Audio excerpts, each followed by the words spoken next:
अस्सलाम वालेकुम students. Math है हमारे पास ग्रेड 5 का, ठीक है।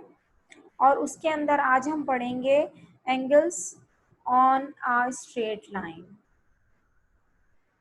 बल्कि एंगल्स तो हमने नहीं, हमें आज पढ़ने हैं एंगल्स एट अ पॉइंट, यानी कि वो एंगल जो एक पॉइंट पे बन रहे हैं। जैसे ये एक पॉइंट है, इसको मैं ए कंसिडर कर लेती हूँ और इस पे बनने वाले एंगल, चाहे मैं ये इस तरह बनाऊँ, तो इस पॉइंट पे जो एंगल बनेगा वो पॉइंट कहलाता, एंगल एट अ पॉइंट कहलाता है।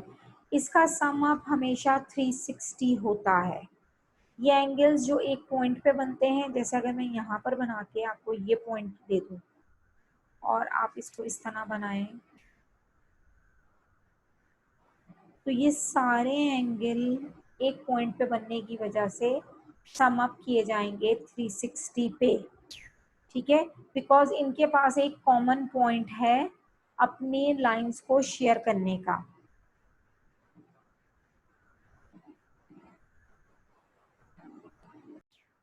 अच्छा, अब आप ये देखें, ये एक पॉइंट पे बनने वाले एंगल्स हैं, जिसमें इस बॉक्स से तो आपको ये पता लग जाएगा कि ये 90 डिग्री है, ठीक है।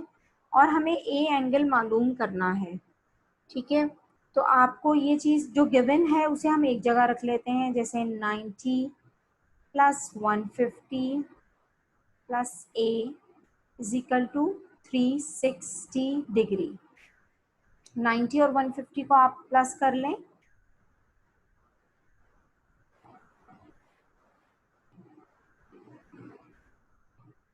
240, ठीक है। तो अब आपको पता है कि ये दोनों का सम हमारे पास 240 आया है। ये यहाँ जाके, यहाँ पॉजिटिव है, यहाँ जाके माइनस का हो जाएगा, तो a is equal to 360 minus 240।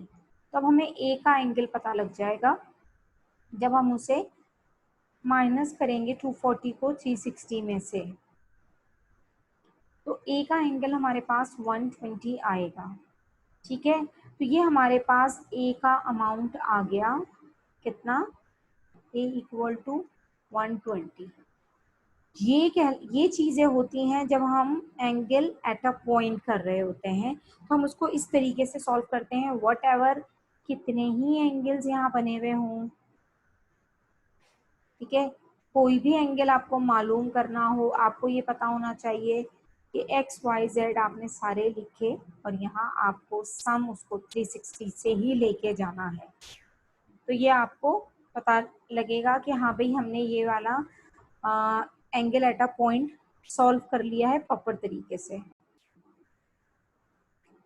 अच्छा, अब हम जा रहे हैं वर्टिकली ऑपोजिट एंगल्स, ठीक है। ये वो एंगल्स होते हैं जो वर्टिकली ऑपोजिट होते हैं एक दूसरे के, इस तरह। तो जो एंगल यहाँ बनेगा, इसको इस तरह डोनेट कर देती हूँ, ए बी स्मॉल ए, ये एक दूसरे के वर्टिकली ऑपोजिट हैं। ये है बी, इसको मैं बी कह देती हूँ। आप ये समझें कि ये एंगल इस एंगल के वर्टिकली ऑपोजिट है और ये एंगल एक दूसरे के वर्टिकली ऑपोजिट एंगल्स हैं। तो ये हमेशा सेम होते हैं, vertically opposite angles are always same as other, ठीक है। आप इसको इस तरीके से ले सकते हैं कि अगर मैं कहूँ कि मेरा ये ए जो है ये 60 है, ठीक है, तो डेफिनेट ये भी 60 होगा। ओके, ये मैं अभी आपको एग्जांपल के तौर पे बता रही हूँ कि अगर ये हमारा 60 है तो ये भी 60 ही होगा, तब जाके हमारे ये वर्टिकली ऑपोजिट को मीट करेगा। यानी कि अगर वर्टिकली ऑपोजिट एंगल हमारे होंगे तो वो एक दूसरे के बराबर होते हैं, ठीक है। तो 60 हमारे पास 120 आ गया, 120 को आप माइनस कर दें 360 से, आपको 240 मिल जाएगा। 240 को आप डिवाइड कर दें 2 में, तो आपको पता लग जाएगा कि ये एंगल 120 के होंगे। मेरे ख्याल से ऐसा ही कुछ होगा, हो सकता है कि मेरा मैथ्स थोड़ा सा गड़बड़ हो, लेकिन ये 120 और 120 होगा, ये 240 हो जाएंगे, 240 60 और 60, तो ये एंगल इस एंगल के वर्टिकली ऑपोजिट एंगल है। ठीक है, इनको आपने जब भी करना है, इसका मैं आपको एक एग्जांपल करके बताती हूँ अभी, ताकि और आपके दिमाग में ये चीज़ें क्लियर हो जाएं। जैसे आप यहाँ देखें कि ये एक एंगल है, ये एक लाइन है, स्ट्रेट लाइन है, और इसके साथ ये लाइन यहाँ से क्रॉस हो गई है। ठीक है, अब आप इसके अंदर इस चीज़ को इस तरीके से देखें कि ये एंगल अगर वो हमें गिवन कर रहे हैं 140 डिग्री का, ठीक है, और वो कह रहे हैं ये एंगल आप मालूम करें, तो सबसे पहली चीज़ तो आपको ये समझ लेनी चाहिए कि ये एंगल इस एंगल के बराबर होगा।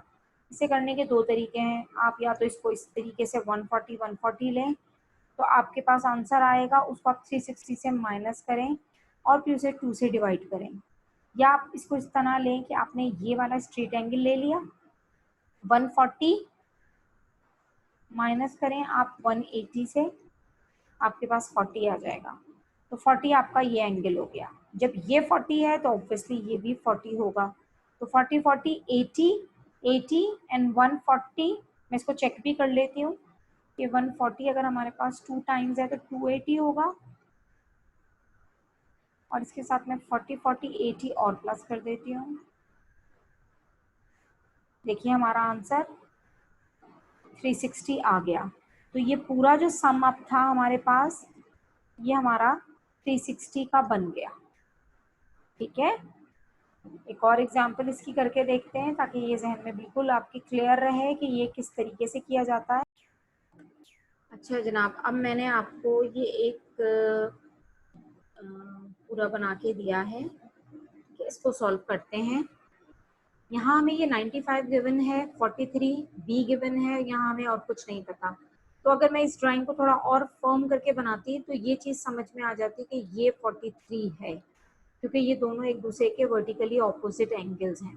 ठीक है, अब हमें ये एंगल नहीं पता, ठीक है ना, ये एंगल हमें नहीं पता, लेकिन हमें ये पता चल गया है कि स्ट्रेट लाइन पे बने हुए एंगल हैं। तो जो हमें नहीं पता उसको हम एज अ कोई भी, अगर हमको उन्होंने नंबर नहीं दिया तो चले हम इसको एक्स कंसिडर कर लेते हैं, और 43 को हम कर लेते हैं जो हमारे पास ये गिवन है। ठीक है, और ये हमारे पास स्ट्रेट लाइन का सम अप आ गया। एक तरीका ये है इसे करने का, एक्स को आप यहाँ रखें 180, 43 और 95 को प्लस करके आप यहाँ से माइनस करें, 3 and 5 8, 4 and 9 हमारे पास हो जाएगा 10 13। ठीक है, तो 180 में से मैं माइनस कर देती हूँ 138, 10 में से 8 गए 2, 7 में से 3 गए 4, तो ये हमारे पास आ गया 42। अब आप ये देखें कि ये जो कंप्लीट ये एंगल है ना, ये वाला, ये कंप्लीट एंगल बी के वर्टिकली ऑपोजिट है। तो इसका मकसद है 95 plus 42, 95 plus 42 equal to b. ठीक है, तो 5 and 2 7, 9 and 4 13, ये हो जाएगा b इक्वल टू 137, हमारे पास b का आंसर आ गया। तो ये थोड़े से तरीके हैं इन क्वेश्चंस को करने के, प्रैक्टिस करेंगे तो इंशाल्लाह हमें और भी आ जाएंगे। मैंने आपको इजी टू कॉम्प्लेक्स हर तरीके से करा दिया है। अब हम नेक्स्ट टॉपिक की तरफ चलते हैं। ओके स्टूडेंट्स, अभी हमारा ये टॉपिक यहीं पर ही ख़त्म हो रहा है। तो वर्टिकली ऑपोजिट एंगल्स का भी आपको मैंने बता दिया, स्ट्रेट लाइन एंगल्स भी हमने कर लिए, हमने एंगल ऑन अ पॉइंट भी कर लिया, और हमने परपेंडिकुलर और 90 डिग्री राइट एंगल ये सब हमने कर लिए हैं। यहाँ एक क्विक रिव्यू दे देती हूँ मैं आपको ताकि आपको समझ में आ जाए। राइट एंगल हमारे पास होता है 90 डिग्री के इक्वल, एक्यूट एंगल होते हैं less than 90, okay 90 degree, obtuse angle होते हैं मोर देन 90, ठीक है। फिर हमारे पास आ जाते हैं रिफ्लेक्स एंगल,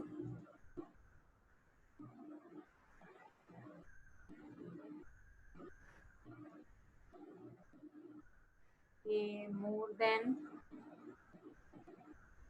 180,